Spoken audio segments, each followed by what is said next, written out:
blog रे आपन birthday कथा कही तो here is the birthday evening रे डिनर पाए में पहुंचलो जे गोटे रेस्टोरेंट रे एते सारा रेस्टोरेंट बोली बोली फाइनली गोटे रेस्टोरेंट को मिली गला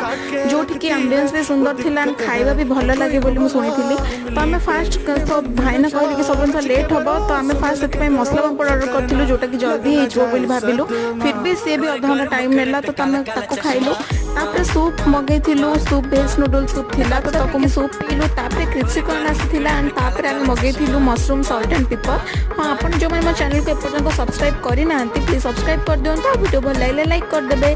तापर आमे समस्त गपसप हे के खाइलु खाइबा टेस्टी सुरु आ गोटे आइटम आस जाउ थाए तापर हमरा मशरूम सॉल्ट एंड पेपर आसी गला तो एटा बहुत टेस्टी लागुतिला तो ताको खाइ सारला परे हमको एते पेटरा जागा भी नथिला तो बस हमें गोटे मसला कुलचा आनथिलु और ता सहित पनीर रो कि छोटा आइटम आनथिलु तब समस्त मिसई खाइ देलु तापर खाइ सारला परे एटा न खाइले तो शांति लागिबोनी तो तापर हम पेमेंट करके घर को आसिलु आज पे एते के